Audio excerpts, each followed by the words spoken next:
started. You are live. We are live. So this is the Senate Transportation Committee. It's Wednesday, February 12th. We're here to talk with, to start us off, talk about S4, and the lead sponsor is the senior senator from Windsor. And if you could light us up. I will. I'm happy to do so. So as the former chair of the Woodstock Parks Commission, I helped oversee 30 miles of trails from the center of Woodstock, and it has become a destination for walking. We've really promoted it as such. And I am, as Seth knows, intimately familiar with the trails in and around our neck of the woods. And so I read with interest the whole kerfluffle in Tunbridge about who maintains the public and legal trails in Tunbridge. And I sort of kept it in the back of my mind as we were going through things. And then one of our select board members in Pomfret called and said, Allison, what can we do about this? I'm concerned. We maintain trail, we do this work to maintain our horse riding, our Vermont 100, our walking and biking. And I want to make sure that we deal with this. He said, any help is appreciated. We currently maintain our town trails to the point that they are passable for pedestrians and horses. We repaired a section that had washed out, but if you didn't have an owner who was agreeable to that, that would have been a problem. And that is utilized by Vermont 100 riders and runners. If we lose this ability to this minimal amount of maintenance, it will make these trails unusable by too many, especially like those events. And some of these events bring people from all over the world, actually. So what do? I reached out to Tucker and said, Tucker, how can we solve this problem? And Tucker said, well, actually, it doesn't seem to be that complicated because the statutes concerning public and legal trails have never clarified who has authority to maintain the trails. So we set out to clarify the statutes, which is what Tucker has done. He's worked on this issue for a while with Anthea. So this bill before you at S4, we hope, goes a long way to clarify who has the authority to maintain the trails, who can delegate authority to maintain trails. The Woodstock Parks Commission was delegated the authority to maintain trails in our neck of the woods, but every town, as long as we clarify who has the authority, we can delegate that authority as well. So I encourage you, just with the growth of our incredible and much appreciated Vermont outdoor recreation businesses, and given COVID and how much Vermonters rediscovered their own backyards, we need to be able to clarify who can maintain these trails. So I'm happy also to send you, I have to say the select board member was really excited about the Howard Weiss Titzman piece on Vermont Public. And I have a link to that if any of you want to see that or hear it. The nice thing about their website is you can hear it, read it, and see it. Amazing. Anyway, I would hope that you would do this. It would mean an enormous amount to both Vermonters and to our visitors and to our businesses, which are now becoming such an important part of our economy, particularly in rural Vermont, which is what most of our county is. So I think that may be my tee up because Tucker is really the brains behind the operation. Perfect. Is that okay? Are there questions for this? Thank you, Mr. Chair. And thank you, Senator Clarkson, for introducing this bill. I'm obviously a co-sponsor of it. Might be some shared interest there. I'm wondering if you, when you were working with Tucker, there is an active legal case that's happening right now. Did you discuss at all a timeline of that in association with the bill, or were those separate conversations? I think it's now settled. I don't know, and I'm not sure that it would impinge on our ability to do this. Okay. And that's a Tucker question. Okay. I'll leave it to Tucker then. Yeah, and all good things. Good. Thank you. Thank you so much. Thank you for taking this up. Thank you for doing it on our VOREC day. Totally. Yes, thank you. Thank you. Okay, I leave it to all of you Thank to you make for a being here. wise decision. Have fun in Senate Economic Development. I go to Brownfields. The land, Yeah. Good luck. stay on the land. Well, good luck. We'll Thank see you you. later. Thank you, Tucker. Good morning. For the record, Tucker Anderson, Legislative Counsel. You have in front of you S4. I'll start with the last question that was teed up about whether there would be any restraint on the passage of S4 because of ongoing litigation over an issue related to legal trails. No, as I'm sure you've been told before, the limits on the authority of the General Assembly must be contained in the Constitution. This is within the constitutional scope of your power, and the result of what has been remanded to the superior courts would not bind this body in changing the underlying statute at issue in that case. Thank you. Can I just want to follow up on Senator. Sure. Just, a question I would have is there anything? Is there any reason to wait until after it's done so that we cover everything? That is definitely something that you could do strategically, Okay, but it is not a requirement. You Okay. can wait for the outcome. okay. Do you want to quickly run through this? Sure. S4 makes a few simple to explain amendments to Title 19 within Chapter 3, which governs town highways. First, in Section 301, within the definitions, the first two instances of amendment cross-reference the definitions for legislative body, and then select board as established in Title 24 is the title of government municipal corporations and county government.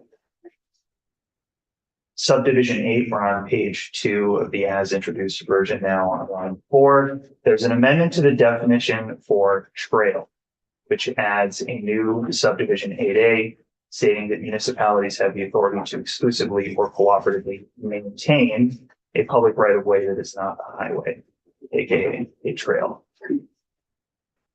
There are then, through the rest of page 2, some technical corrections based on the mandate legislative council has to ensure gender neutrality in the references to select boards, or in this case, legislative bodies.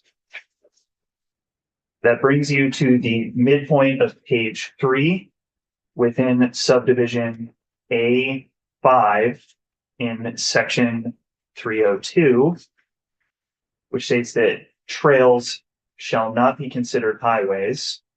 And we have a full stop before the new language, which is a municipality shall have the authority to maintain trails, but shall not be responsible for any maintenance, including culverts and bridges.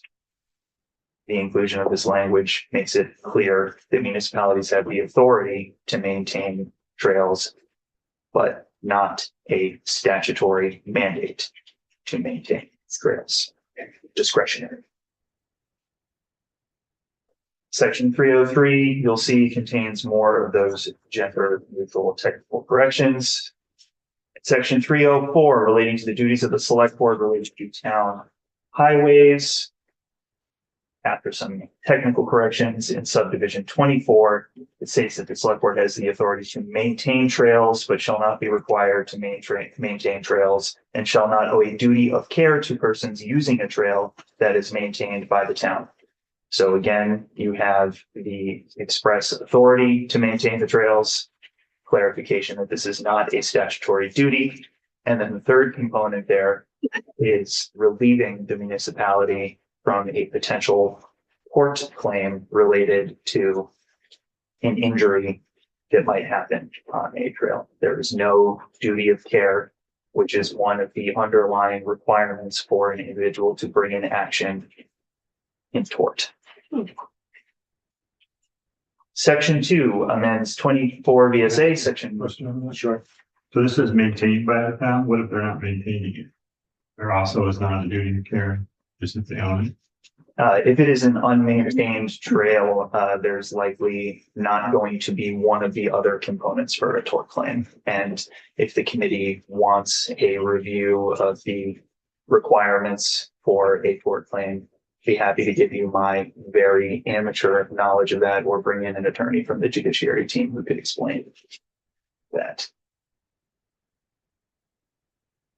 Do you care? We're gonna get through the bill and we're gonna listen to our testimony today, and we may want to go further, but that will be after.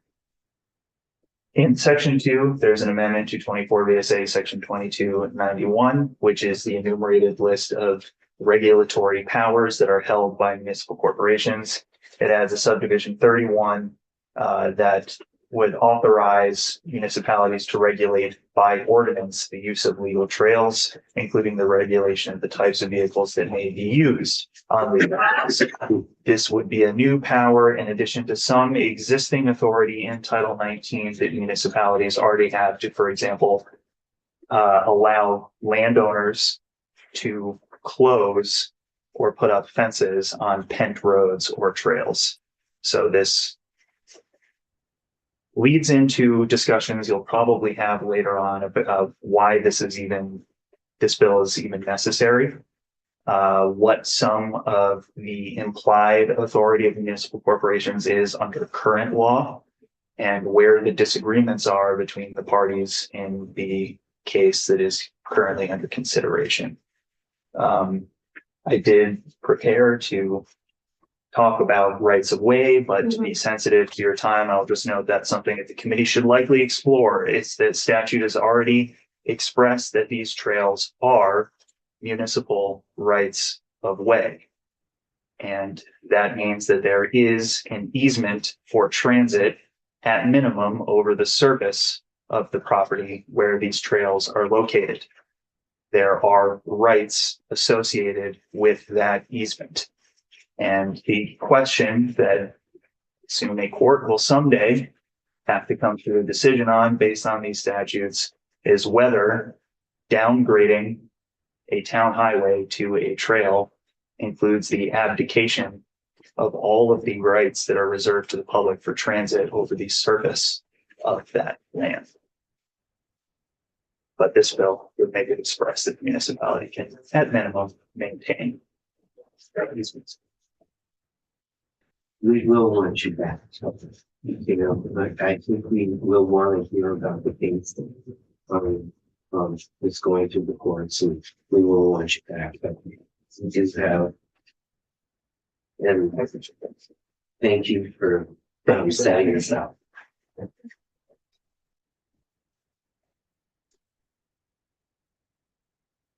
So I think the first on our list is Tommy.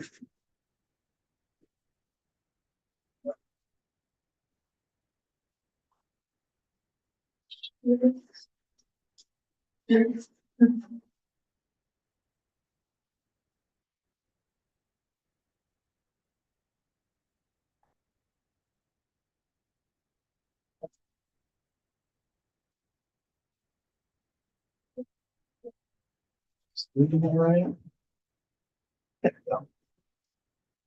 For the record, Tommy O'Connor. Couple of roles that I represent. The executive director of the Vermont ATV Sportsmen's Association, usually referred to as VASA. I sit as the vice chair of Vermont Trails and Greenways Council. And then also as of last fall, I became the motorized rep to VORAC. So I represent all motorized recreation through Governor Scott's VORAC programming. So we're here, we've been invited, just of course, a quick introduction on Trails and Greenways for those who don't know. And then of course, we do have large support for S4. So I'll go through as briefly as I can. But a little background on VTGC. So we are Association of Trail Groups, all forms: hiking, mountain biking, the Memorial Valley Rail Trail, and then of course our motorized. Last estimation was a little over 8,000 miles here in the state of Vermont are represented through Vermont Trails and Greenway groups.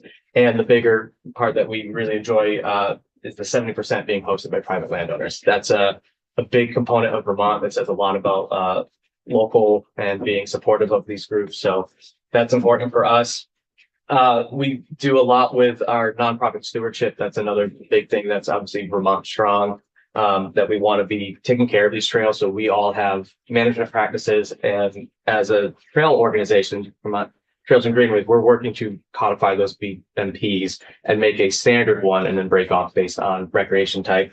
And then, of course, we'll see a few times here, but we're obviously going to keep bragging about that 4.8% of the GDP, be second only to Hawaii, my mom's home state. So there we go.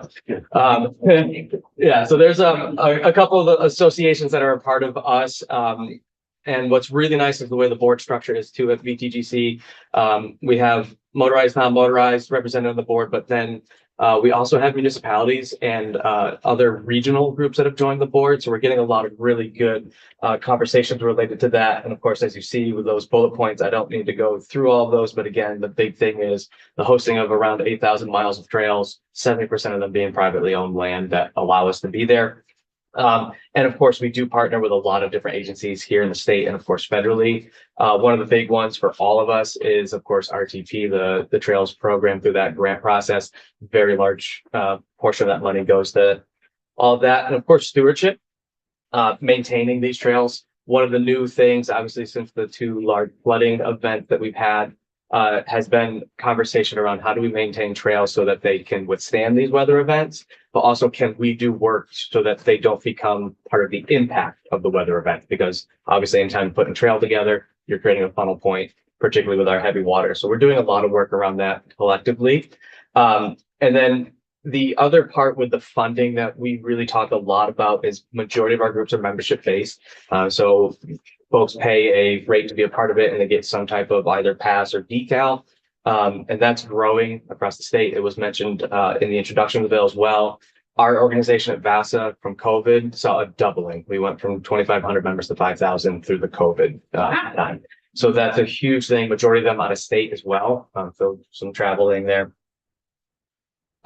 We talk a lot about our benefits. This one, I'm going to go fast. We know today's all about that. This is Outdoor Rec Day. We know the benefits between mental health, physical benefits, and then, of course, our businesses that we coincide with. One brief story I do like to share that during those flood events, as sad as they were, we had a mom and pop shop that called us and said, it's only the ATVs and snowmobiles that make it to my gas station. And that was kind of unnerving for us that we lost those trail networks. So that was the first thing we did was how do we get them back and going? But we keep hearing those stories of everyone like, you know, and I'm in Senator Westman's district and, you know, we have the covered deli and that's a trailhead. I mean, that's their bread and butter in the winter. So, and again, we'll point out GDP 4.8% only behind Hawaii. So that's a great thing to say about our state. I mentioned the growth. I gave our example, but this quickly shows check-ins. Using 2018 on that bottom graph is like the really bigger one we want to look at. Is so check-ins, meaning people who said they did some type of trail and any type of access from 2018 to 2022 was quite a spike. So that's really impressive. It grows our industries. It grows our, of course, for me, I'm a transplant. So that's what brought me here was skiing and all the biking opportunities for me at the time. So that's our growth. And we've mentioned challenges.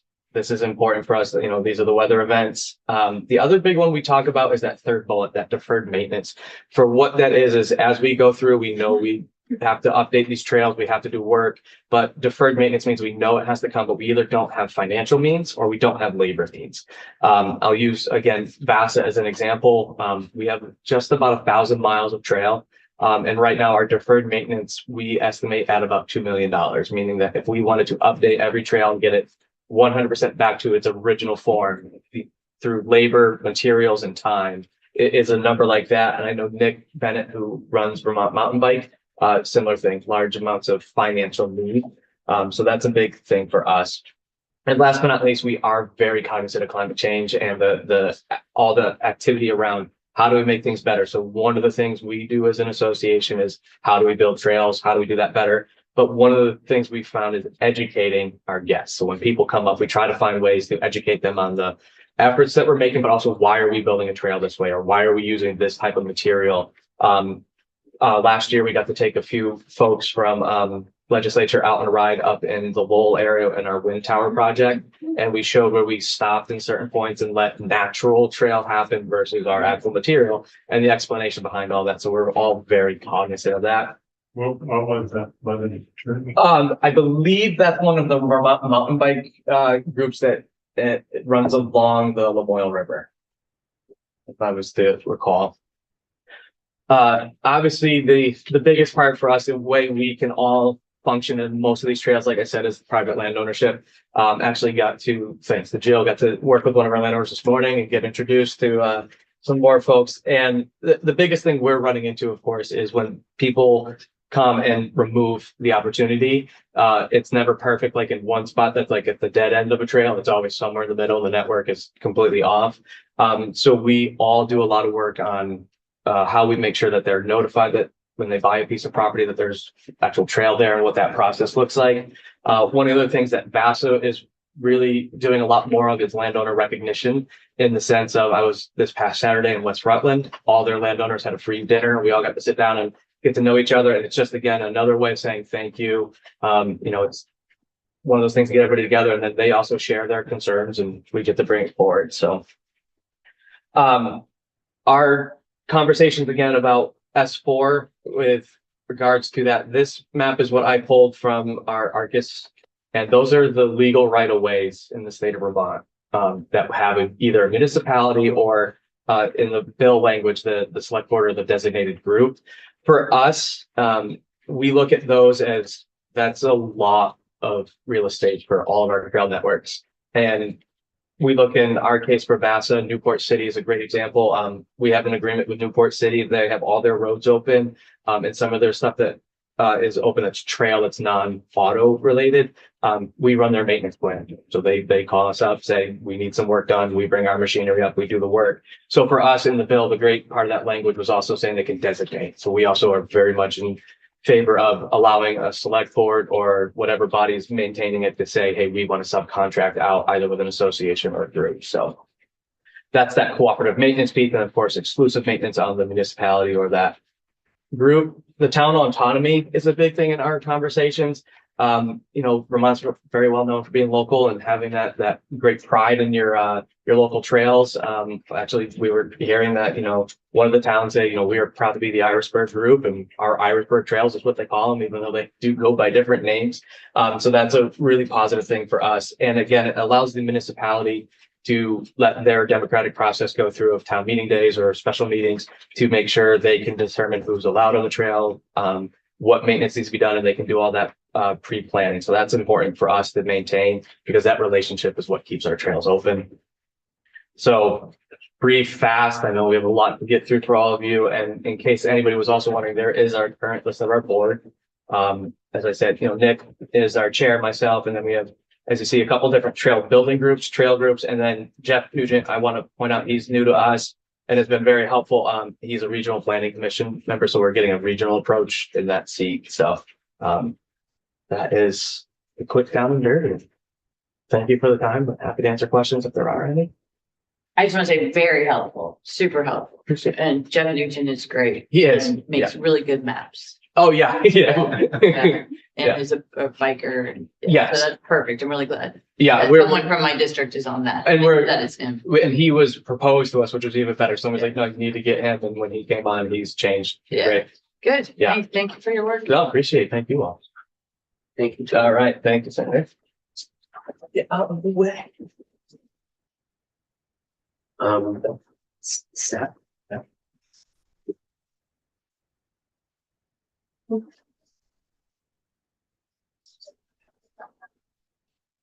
My glasses on. Let's see.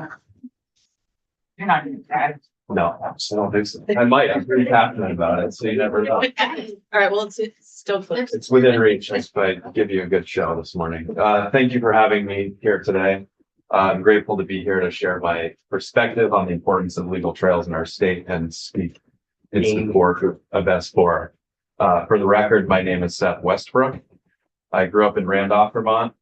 I attended University of Vermont, and then I left. Bigger mountains, deeper snow, and graduate school brought me to the Pacific Northwest, where I lived and worked for 10 years. The draw of family and the gravitational pull of Vermont itself pulled my wife and I back home. We now live in Pomfret with our 2 children. Public land access and trails played an important role in our life and travels across Idaho. Idaho is 70% public land and Oregon is 60% public land. When I moved back to Vermont, I had to recalibrate my mindset. Vermont consists of only about 15% public land. I love exploring and connecting with new places. So the local legal trail networks filled in as a public access option for me close to home. And we live actually, the trail Allison mentioned that washed out in Pomfret is our backyard basically.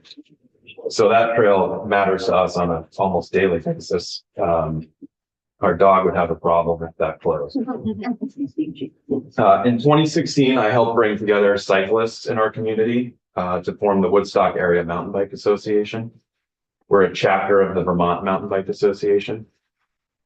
We have a common vision for creating more public trails throughout our towns, and we've been successful at this. We've created and managed over 40 miles of trails in Woodstock and Pomfret.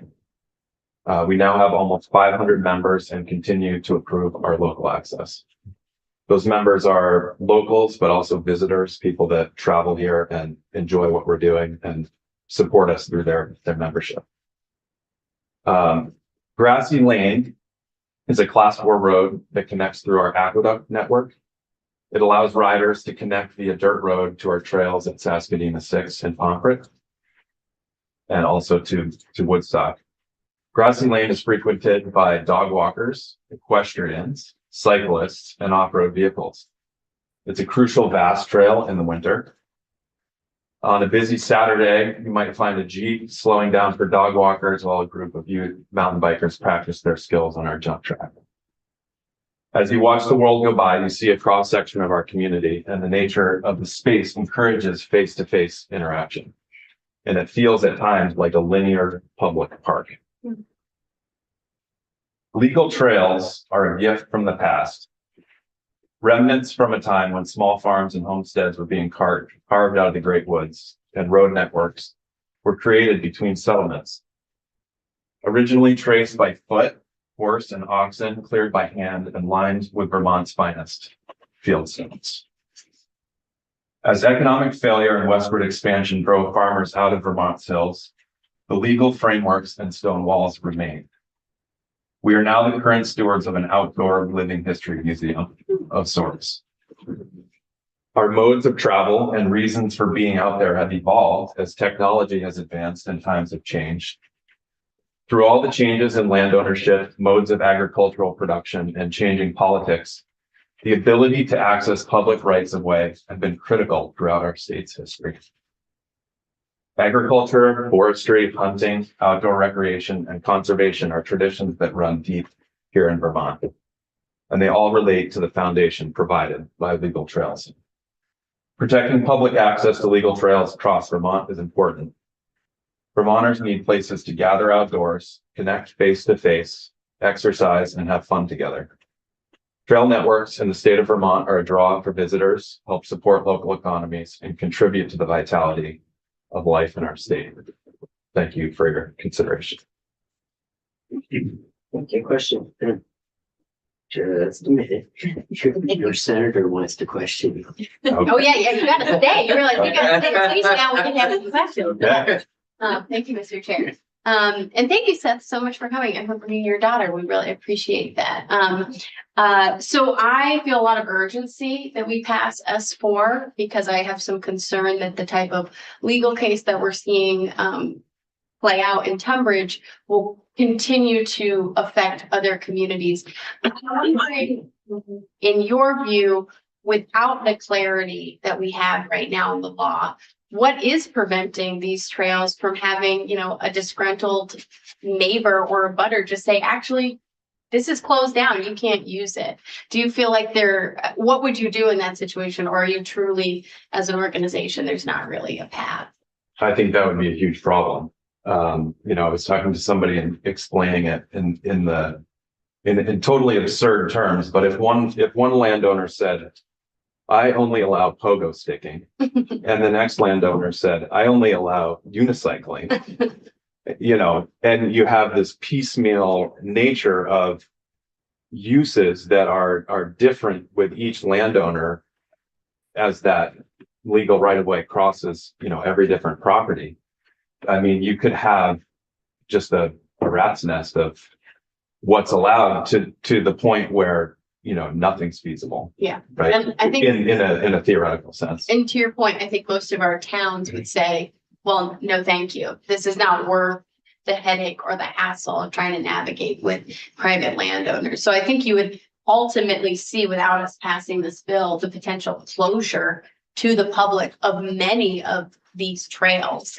And I know that Woodstock and Pomfret, I mean, we've got some landowners who have very sharp opinions about things. So I think about our communities in particular with this bill. So thank you Yeah. for all the work that you're doing. And I really hope that we prioritize this bill as a committee. And I don't know if it's relevant to the DMV miscellaneous bill or the transportation bill, but I would certainly advocate that if we don't pass it as a standalone bill, that we include it in one of those two. They're called omnibus bills. They kind of have to move because of the importance of them. So that would be my one note. Thank you. You're welcome. Thank you. I think you have the advocate. Yeah. I think at this point, the next on the schedule is at 9:45, and it is the Department of Motor Vehicles. So we get 15 minutes. Thanks. Take us off the line for a little.